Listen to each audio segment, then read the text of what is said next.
seorang penyunting itu juga menulis ya?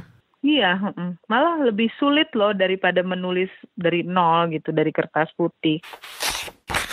Dia adalah yang menang dong, karena anak pahlawan revolusi. Betul. Tapi di kemudian hari, berpuluh-puluh tahun kemudian, dia justru membela mereka yang disudutkan oleh pemerintah. Karena dianggap terlibat G30S dan hidupnya selesai sampai di situ. Setiap penulis itu mesti punya ciri. Nggak usah berusaha untuk bisa nulis semua bidang. Itu mungkin sedikit tips. Halo pendengar Kepo Buku, apa kabar? Jumpa lagi di episode ketiga. Bener kan ya Ran? Episode ketiga ya? Ketiga. Keberapa dong? Iya, tiga, iya. Ya, jadi ulang lagi.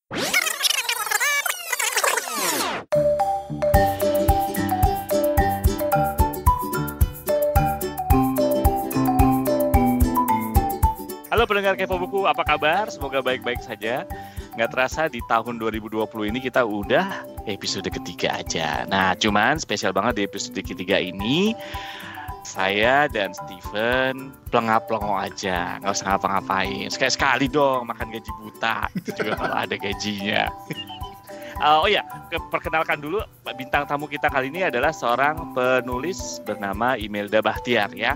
Nah, siapakah beliau? Rani akan ngobrol lebih lanjut dengan Imelda dan kayaknya menarik banget nih. Sementara gua sama Steven bakal ngopi-ngopi doang, ya nggak, Fen? Iya dong. Woi, lo kan. Tapi Steven kayaknya udah pernah denger kan yang episode Imelda Bahtiar kan? Udah pernah. Yang waktu itu ngobrolin soal kesehatan mental. Oh iya toh, ini yang cerita, yang ngedit buku tentang kesehatan mental. Betul. Ya udah kalau gitu, itu game memang spesialis lu banget. Jadi lu silakan ngobrol. Iya, dan kali ini Ime panggilannya akan Ime. cerita tentang pengalaman dia sebagai seorang penulis dan juga editor. Dia ini salah satu editor dari penerbit buku Kompas. Oke. Dan ada tips juga buat lu, Fen, buat nerbitin buku. Oh iya. Oke, kita dengerin. Oke, kita ketemu lagi di Kepo Buku dan hari ini tamunya spesial, udah pernah hadir, namanya Imelda Bahtiar. Nah, sekarang kita mau ngobrolin tentang Ime sendiri sebagai seorang penyunting. Bisa cerita nggak sih, Ime, apa yang membuat lo berminat pada dunia penyuntingan ini? Awalnya mungkin karena jadi wartawan ya. Karena gue kan paling lama itu justru menjadi wartawan tulisan-tulisan panjang. Jadi bukan laporan apa sih nih, hard news pendek gitu, bukan gitu kan. Kebetulan gue itu begitu jadi wartawan langsung di majalah. Yang tulisannya lebih in-depth gitu ya? Iya. Udah berapa buku sih, Me, yang dihasilkan dari tanganmu? Yang ini nih, Jiwa Sehat Negara Kuat nih buku ke-23 yang disunting. Tapi kalau buku yang ditulis, nah ini mungkin ini ya, gue jelasin dikit kali ya, kalau di Indonesia itu penyunting itu sering kali rancu apakah dia menulis atau enggak. Nah, betul. Nah, kalau di luar negeri ada autor, ada co-autor, ada editor, ada co-editor. Nah, kalau di Indonesia itu sering nama yang muncul di cover itu berarti dia ikut menulis. Gitu. Jadi kalau misalnya seorang penyunting namanya ditulis di cover bukan di halaman dalam, itu berarti dia ikut menulis. Nah, buku-buku gue itu seringkali adalah kolaborasi. Jadi kayak buku saya, Ayah dan Tragedi 65, Rani udah baca ya, aku udah kasih waktu itu. Keren. Nah, itu adalah kolaborasi benar-benar kami berdua gitu. Karena asalnya adalah wawancara, puluhan wawancara dengan Bu Nani. Yang akhirnya gue tulis bentuknya seperti itu. Gitu. Karena penyunting harus bikin supaya itu menarik, itu pendek-pendek gitu kan ya. Tahu ada banyak penulis yang hobinya sampai baris keempat baru dikasih titik gitu. Itu kita tugasnya untuk mengalirkan lagi mungkin ya, menjadi lebih populer. Jadi ini buat yang lagi dengerin nih, seorang penyunting itu juga menulis ya? Iya, malah lebih sulit loh daripada menulis dari nol gitu, dari kertas putih. Karena ini yang sedang gue kerjakan, ini gue menulis dari nol. Jadi gue menuturkan pendapat seseorang tentang kepemimpinan militer, tapi itu lewat wawancara gue sama dia gitu. Tapi nanti turunnya adalah tuturan orang pertama gitu, kayak gitu-gitu. Jadi bedanya apa, Mek? Ketika lu bilang, lu tadi nyebut soal co-author, kemudian editor. Nah, kalau di Indonesia itu nggak ada co-author. Adanya editor aja atau penyunting aja, tapi sebetulnya dia menulis. Oke. Nah, itu yang membuat kalau di Indonesia itu menjadi rendah gitu nilai dia, rendah segala-galanya ya, rendah penghargaan, rendah dianggap dia tidak menulis. Padahal itu yang terjadi nggak gitu.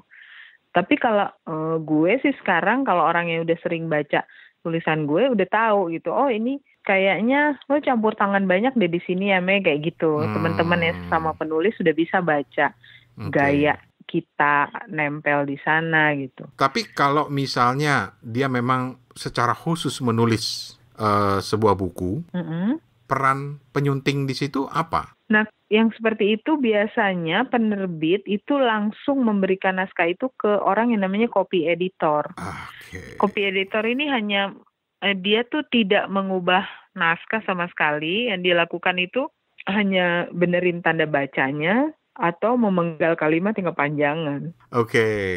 Gue jadi belajar nih. Jadi ada copy editor, ada editor gitu ya? Iya. Ada gitu.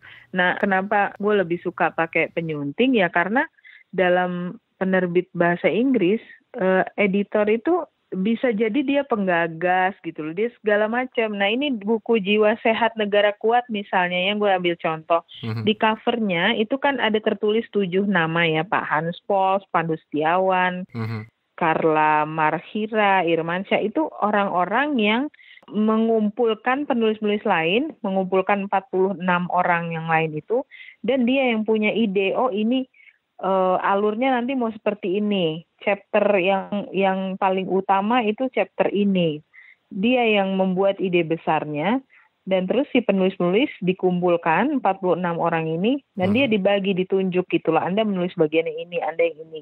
I see. Nah, inilah pengertian editor dalam penerbitan luar negeri gitu ya. Kalau kita suka baca dulu tuh buku kuliah kita, kan suka gitu tuh ya, yang Handbook of Mass Communication apa ya, itu kan editornya bisa 10 orang gitu. Nah, editor di situ tuh fungsinya itu, dia menggagas rohnya keseluruhan, terus dia ngumpulin orang-orang lain yang bisa ngisi ini, yang bolong-bolong ini diisi sampai padat gitu sih ya, lebih ke situ. Jadi emang buku-buku textbook kebanyakan yang editornya sebanyak itu.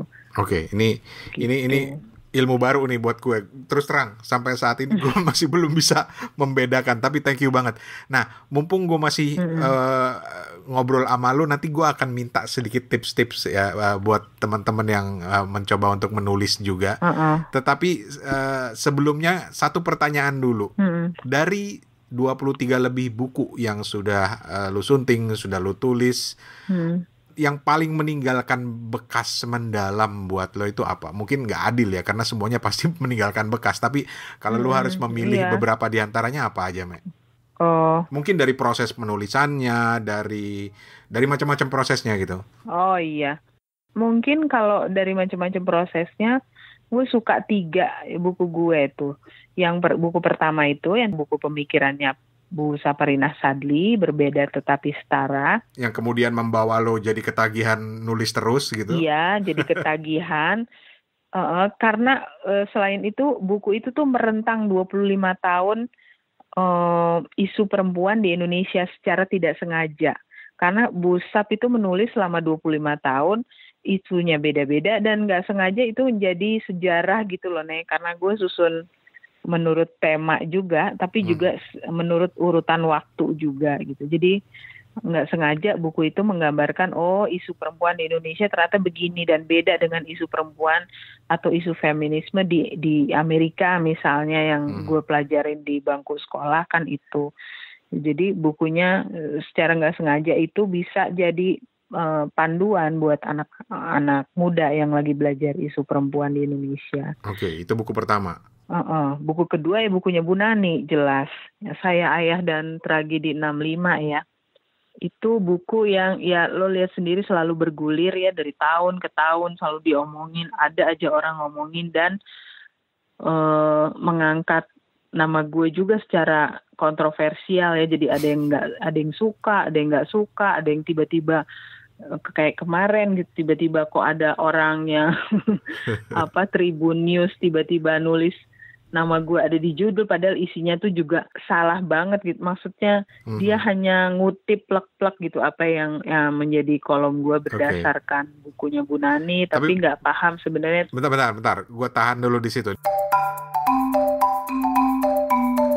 Buat teman-teman yang pengen tahu ini bukunya Bu Nani itu siapa, judul bukunya apa, dan jadi buku itu judul versi bahasa Indonesianya tuh Saya, Ayah, dan Tragedi 65. Kenangan tak terucap. Itu memoarnya anak keduanya Jenderal Sutoyo Siswo Miharjo, namanya Ibu Nani Nurrahman yang profesinya adalah psikolog. Ibu Nani tahun ini usianya 68 tahun ya. Itu menghabiskan hampir seluruh masa dewasanya itu untuk bergulat melawan trauma. Pertama kali dia melawan trauma kehilangan ayah tentunya ya. Itu umurnya waktu itu 15 tahun. Terus dia selesai dengan itu, dia mengambil bidang psikologi klinis untuk membantu orang. Utamanya menurut Bu Nani dulu diambil itu karena dia ingin membantu orang, ingin punya pengetahuan tentang menyelesaikan trauma dalam hidup. Dan itu benar, sampai buku ini ditulis pun buku ini nih bantu orang menyelesaikan trauma banyak banget gitu. Bu Nani menerima email, Ibu terima kasih, saya kok merasa selama baca buku ini saya jadi berkaca pada bla bla bla seperti itu tuh banyak nih sampai hari ini loh. Buku itu terbit Maret tahun 2013 dan sampai sekarang terus dicetak dan terus menginspirasi orang, jadi didiskusikan kembali di buku itu dan sampai dibawa juga ke Frankfurt Book Fair waktu itu. Tapi kenapa kemudian ada unsur kontroversinya di situ, Me? Ada unsur kontroversi karena gini, selama ini pengetahuan kita semua tentang peristiwa 65 itu kan cuma berasal dari satu versi, yang adalah buku ya Sejarah Nasional Indonesia itu loh, buku zaman kita SMA. Betul. Versi Angkatan Darat, hanya dari satu sisi itu aja. Dan yang kedua, film yang selalu diputer tiap tahun, Pengkhianatan G30S yang saking seringnya diputer, orang menjadi rancu, ini film dokumenter, film beneran, atau ini kejadian sebenarnya seperti ini atau gimana. Nah, buku Bu Nani itu membahas dua hal itu dalam chapter-chapternya, dan selain itu buku ini nih menawarkan memoir seorang perempuan melihat dari kacamatanya dia tentang peristiwa itu. Dia adalah yang menang dong karena anak pahlawan revolusi. Betul. Tapi di kemudian hari berpuluh-puluh tahun kemudian dia justru membela mereka yang disudutkan oleh pemerintah. Jadi Bu Nani ini bekerja untuk kelompok orang yang disudutkan karena dianggap terlibat G30S dan hidupnya selesai sampai di situ. Jadi ada kelompok ibu-ibu yang sampai ganti nama, ganti KTP, segala. Wow. Ketika kita wawancara, kita tanya, kesalahannya dia adalah dia waktu itu mengikuti beberapa seminar Gerwani tentang pemberdayaan perempuan, belajar jahit, belajar segala, itu dianggap tidak hitungannya dulu kelas berapa gitu, di KTP-nya tuh ada tanda gitu bahwa dia ada kategori-kategorinya ya. Kategori-kategori itu yang membuat dia kehilangan semua. Dan umurnya tuh ibu itu udah 80, kehilangan semua masa mudanya dan terutama hidup dalam ketakutan sepanjang ini. Dan Bu Nani itu berkali-kali ngomong dalam setiap kesempatan, apakah bangsa seperti ini gitu yang mau kita wariskan. Betul. Sejarahnya seperti ini. Gue suka banget buku ini. Nanti gue pasang judulnya di show notes di website gue, karena gue pikir Buku ini menyodorkan sebuah pemikiran yang menarik banget gitu loh. Seperti Ime bilang tadi, bagaimana seorang anak dari pahlawan revolusi justru kemudian dalam hidupnya banyak terlibat dalam membantu para keluarga-keluarga dari mereka yang dituding terlibat dalam peristiwa 65 ya.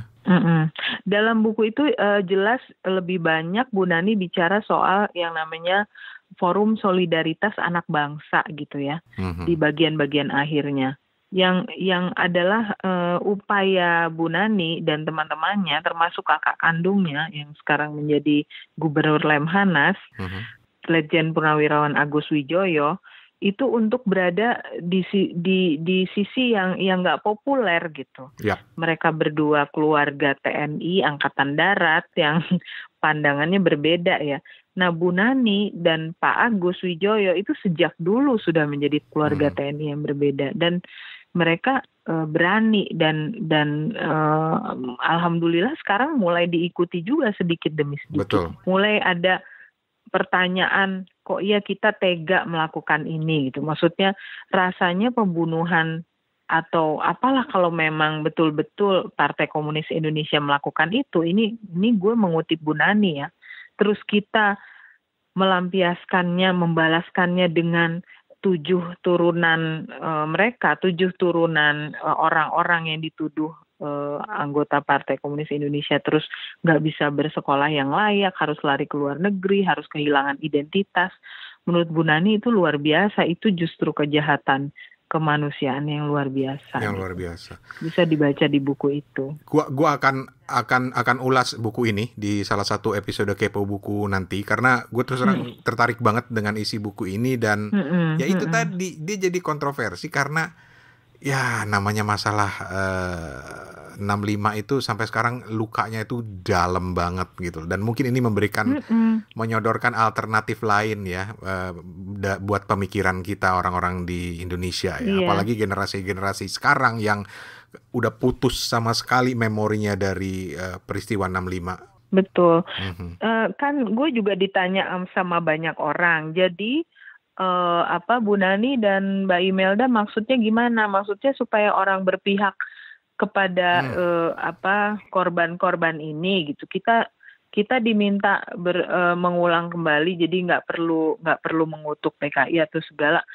Nah, gue bilang tegas bukan itu, tapi mengisi pengetahuan sejarah yang berimbang itu aja. Betul. Soal nanti anak-anak kita mau milih dia berpihak kemana, dia percaya pada versi yang mana, itu bacaan dia yang memutuskan gitu. Okay. Jadi bukan kita menarik-narik gitu. Itu makanya mungkin 65 itu bisa jadi cara kita buat meningkatkan kemampuan literasi anak-anak ya, karena Betul. peristiwa ini kan terus digaungkan tiap tahun dan orang diminta untuk hati-hati, bahaya laten dan sebagainya gitu ya. Gampang banget itu digaungkan oleh siapapun. Dan buat gue yang penting adalah ngasih alternatif pemikiran itu aja untuk memperkaya pemikiran kita. Betul. Bahwa kemudian nanti lu mau menilainya gimana itu terserah lu kan. Betul nih. Gitu. Betul. Dia harus mampu untuk mencari sumber sebanyak-banyaknya, dan sumber ini sumber yang sahih. Betul. Berapa kali orang mengkritik buku ini pakai nama samaran, dia nulis di Kompasiana atau dia nulis di mana disebarkan. Terus gue bilang begitu Bapak menulis dengan nama samaran, entah itu siapa, itu orang nggak akan percaya tulisan ini. Saya menerbitkannya dalam bentuk buku bersama Bu Nani. Itu insya Allah nggak akan lekang oleh waktu, semua orang akan tahu buku ini. Begitu, dan biasanya orangnya langsung mingkem sini. Ya. Kalau mau berperang argumentasi, ayo lewat tulisan dan sahih gitu, dengan bahasa yang baik-baik. Mungkin kalau buku kita udah diterbitkan oleh penerbit buku Kompas sekarang yang nomor 1 ya di Indonesia untuk buku sejarah dan termasuk sejarah militer, pemikiran tokoh. Dan penerbit seperti penerbit buku Kompas bila mau menerbitkan itu pertimbangannya nih udah dewan redaksi berlapis-lapis gitu ya, bukan Pastinya. bukan berarti hanya tokoh atau hanya orang Pastinya. penting, nggak begitu Bener. gitu caranya. Benar. Itu aja udah melindungin kami gitu, para penulisnya sebetulnya. Betul. Dan dari cerita lo tadi wajar lah kalau lo bilang ini buku yang salah satu yang paling berkesan. Tapi sebelum kita lari ke tips yang pasti udah ditunggu sama teman-teman, buku ketiga tadi lo bilang apa, Me? Nah, buku ketiga itu setelah buku Bu Nani, itu ada seseorang yang menghubungi gue. Ternyata dia adalah anak dari Jenderal Pranoto Rekso Samodra. Jadi lucu banget gitu ya, ketika belakangan setelah buku Bu Nani. Beliau ini siapa? Beliau itu kalau di film Pengkhianatan G30S itu ada seorang jenderal angkatan darat yang dianggap berteman akrab dengan bukan Aidit ya, Nyoto kalau nggak salah, dan kemudian dikenal sebagai Jenderal Merah, itu Jenderal Pranoto. Jadi semua asisten Menteri Pertahanan waktu itu, asisten Jenderal Yani semua meninggal kan, kecuali Jenderal Pranoto. Jadi dia dianggap pertemanannya terlalu dekat gitu sama kalangan Partai Komunis Indonesia. Padahal waktu itu tugas dia memang melakukan pertemanan akrab dengan petinggi-petinggi partai. Dia kemudian pada usia 44 atau 45 gitu ya, pada pangkat Letnan Jenderal, dia diciduk oleh Pak Harto dan dimasukkan ke Nirbaya, dan RTM Budi Utomo itu menjadi judul bukunya ya, Catatan Jenderal Pranoto Rekso Samodra dari RTM Budi Utomo sampai Nirbaya gitu. RTM itu Rumah Tahanan Militer. Iya, Rumah Tahanan Militer. Itu beliau tuh 16 tahun ditahan di situ tanpa pengadilan. Dan karena Pak Pranoto ini seorang guru, bahasanya bagus banget. Selama di 2 tempat itu dia tuh menulis tangan di berlembar-lembar kertas gitu ya, itu menjadi 9 buku tulis agak tebal. Itu yang menjadi sumber utama naskah itu. Jadi itu dikasih sama anaknya. Dan itu lu tuliskan kembali? Gue tuliskan lagi, disalin lagi. Tulis, dan masih ada juga sih fotokopian aslinya, karena beberapa bagian itu nggak ditulis. Gile.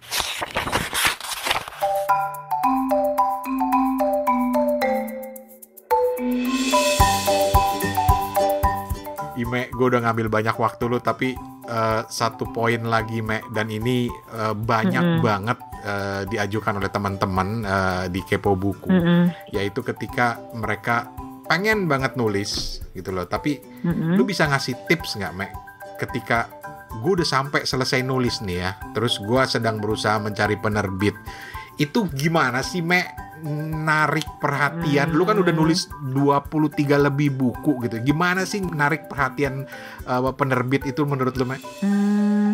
Ini sih kayaknya topik ya. Jadi pertama kali pilih topik yang kita tahu banget. Kita tahu bener gitu. Jadi jangan misalnya bukan koki terus nulis buku masak kayak gitu. Pastinya. Terus yang kedua, pakai pendekatan yang orang lain belum pernah pakai gitu. Mungkin yang menarik buat jadi contoh itu Feby. Jadi ada temen gue di majalah DR dulu, wartawan ekonomi, dia desnya ekonomi, namanya Feby Siahaan. Sekarang dia tuh motivator, sering ngajar nulis juga di mana-mana. Nah, buku dia yang pertama di penerbit buku Kompas itu tentang perjalanan travelingnya dia ke Tibet sama 5 teman-temannya yang semuanya tuh emak-emak karir berhigh heel setiap hari. Oke. Nah, itu Feby tuh contoh bagus tuh. Jadi buku traveling banyak banget dong. Kita bisa lihat sederet kali kalau di Gramedia kan. Tapi ini traveling ke daerah yang sulit, itu kan sulit ya, Tibet tuh. Termasuk yang anak-anak mapala aja mungkin yang udah tingkat mahir ya ke situ, itu gampang kena serangan apa nih namanya serangan beku ya bahasa Frostbite. Indonesianya frostbite tuh apa sih? Iya, gampang kena itu, terus mesti fit juga ini. Nah ini mereka berlima itu pekerja kantoran di gedung tinggi Jakarta dan nekat untuk menyusun perjalanan ini. Itu menarik banget bukunya itu. Gue bikin reviewnya juga tuh di Kompasiana. 1.700 kilometer menuju Tibet apa gitu judulnya. Itu si penulisnya Feby ini nulis detail mulai dari persiapan fisik, apa yang mesti dibawa, apa yang mesti ditinggal, sampai tipsnya dia mendingan nginep di hotel sekitar Bandara Soekarno-Hatta supaya besok paginya tuh fresh. Kan perjalanan ke bandara kita kan suka bikin fresh karena macet. Iya. Fresh sampai ke situ gitu. Jadi poinnya adalah gimana lu menarik perhatian dari pihak penerbit ya. Nomor satu itu dulu. Nah, dalam upaya lu untuk menarik perhatian penerbit itu aja dulu deh. Dibaca dulu sama penerbit gitu loh. Ketika lu harus menyerahkan manuskrip ke penerbit, saran apa yang lu bisa bantu? Karena tadi kan yang pertama untuk menarik perhatian penerbit adalah temanya, angle-nya gitu ya, yang unik gitu ya, yang mungkin langsung wah ini keren nih. Tapi yang kedua, dalam upaya untuk sampai ke situ, apa yang menurut lu penting dilakukan ketika lu harus mengirimkan manuskrip buku lu? Tulis 1 halaman di depan naskah yang merupakan jawaban dari pertanyaan kenapa orang harus baca buku ini. Kenapa 1 halaman? Kayaknya pendek banget kok. Kalau buku gua 300 halaman gimana, Mek? Itu kan 300 halaman misalnya. Nah, ada 1 halaman di depan yang jadi pembuka, yang nunjukin kenapa orang harus baca buku ini, apa pentingnya buku ini gitu. Dari kacamata si penulisnya dulu. Gitu. Jadi nanti ketika kita dapat kesempatan ketemu sama penerbit panggil kita, nah itu baru dielaborasi lagi tuh yang si 1 halaman I ini. see. Nah, kalau saran gue sih lebih bagus teman-teman yang benar-benar baru punya naskah, gandeng aja temen yang udah biasa. Nah, pada saat udah ketemu itu kita harus bisa promosiin tulisan kita. Apa sih yang menarik dari tulisan ini gitu. Gitu, karena itu biasanya ada dikasih waktu setengah jam sampai 1 jam lah gitu, untuk penulis baru ceritain soal bukunya apa gitu. Oke. Kayak gitu-gitu. Menarik. Sama penulis-penulis ini kan biarpun bekerja sendirian di dalam ruangan mereka masing-masing kan tetap punya komunitas kan nih.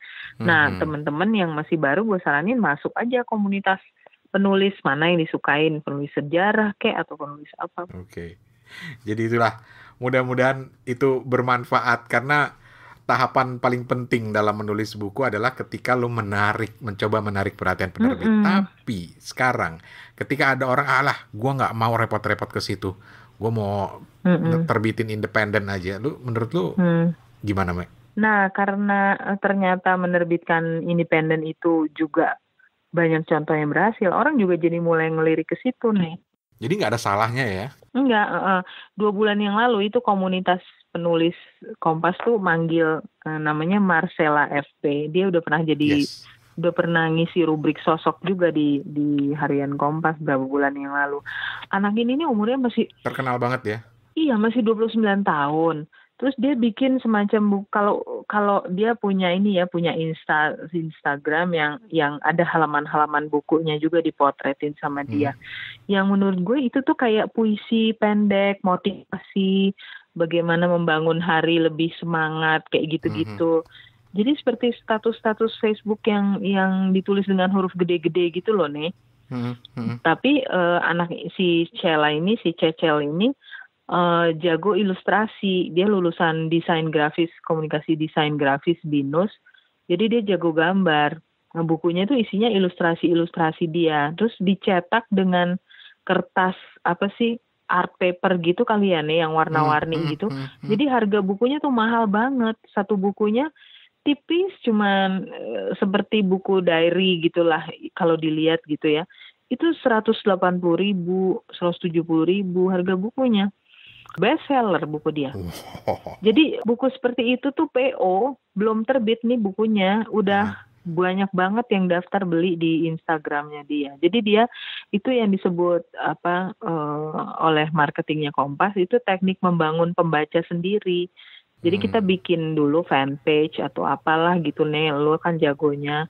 Abis itu kita tulis di situ banyak-banyak ide-ide apa segala macam yang membuat follower kita jadi banyak, sejutaan lah gitu.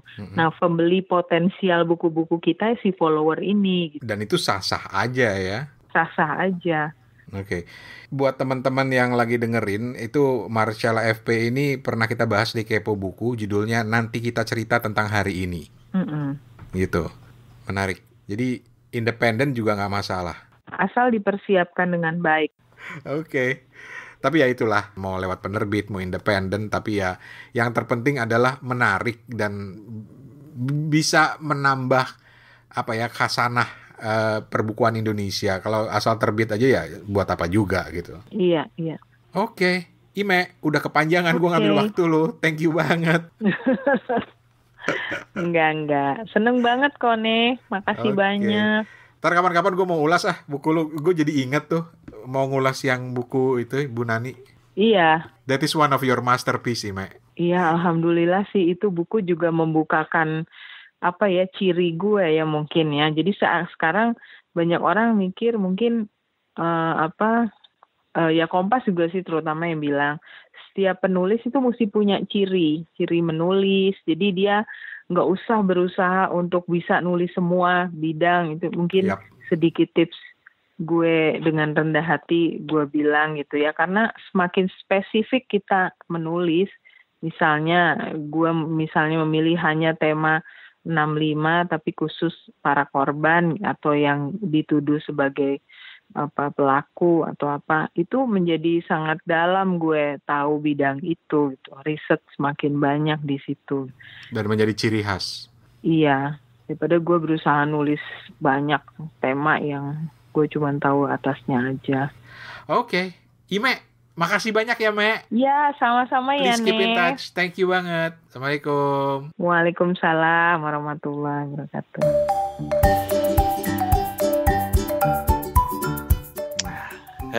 Enak kan, Van, kalau kita nggak kerja, dengerin doang gitu kan, makan gaji buta. Sekali lagi kalau gajinya ada, abis nungguin gaji dari dulu nggak ada. Gramedia sama Mizan mana nih ngomong-ngomong? Bercanda. Target Kepo Buku 2020 nyindir semua penerbit sampai ada yang mau support buku. Tenang, kalau ada penerbit yang mau support buku itu nanti akan larinya ke pendengar juga. Oh iya benar juga, nggak buat kita kok. Gitu. Enggak, bukan. Kita sirkulasikan kembali gitu. Jadi gimana Ran tadi nge-host dirian sama Ime? Oke ya? Oke aja, soalnya gue kenal Ime temen kampus dulu gitu. Tapi ya dijadiin kebiasaan besok-besok begitu. Enak aja loh. Tapi sebenarnya yang menarik adalah karena Ime itu cerita tentang profesi sebagai seorang editor. Bagaimana menurut dia editor itu sendiri tuh penting banget. Jadi dia cuma mau meluruskan bahwa editor tuh cuma bukan tukang benerin typo. Iya, gue gak kepikiran tadi. Bener, jadi dia editor tuh bisa juga seperti seorang penulis gitu sebetulnya. Makanya dia selalu bangga dengan itu. Oke. Iya, menarik. Oke. Steven, ada pesan-pesan buat teman-teman pendengar Kepo Buku lagi? Tetap baca buku, tetap semangat mereview, dengerin Kepo Buku. Asik. Dan ada permintaan khusus buat gue, buat Toto khususnya. Buat gue apa buat lu? Buat lu. Oh, betul. Lu kan suka banyak buku-buku menarik ya, tolong bantuin dong review buku The Cambridge Introduction to Sanskrit. Iya nanti ya kalau saya udah bisa baca aja ya Pak. Jadi ya teman-teman ya, lu mau lihat Steven juga nih, lu mau lihat seaneh apa Toto dengan selera bukunya yang luar biasa beragam itu. Dia barusan pamer waktu kita rekaman ini, dia pamer di WhatsApp group. Judul bukunya The Cambridge Introduction to Sanskrit. Sanskrit itu Sanskerta kan? Iya. Betul. Kurang aneh apa coba Toto dengan selera bukunya tuh? Nah, ini kan menarik, jarang-jarang ini. Jadi ini pengantar bahasa Sanskerta ya toh? A.M. Rupel. Jadi ada latihan-latihannya toh. Jangan-jangan nih selama ini bukannya ekonom nih, tapi Mas Toto nih profesor linguistik nih. Jangan-jangan, gue curiganya. Iya. Karena gue dari dulu ya, Ven, kalau ngobrol sama Toto itu yang bikin capek itu apa coba? Apa tuh? di tengah-tengah dia pasti berhenti dulu. Kalau ada kalimat gue nggak jelas, dia berhentiin dulu tuh. Tar dulu, lu jelasin dulu maksudnya apa tuh.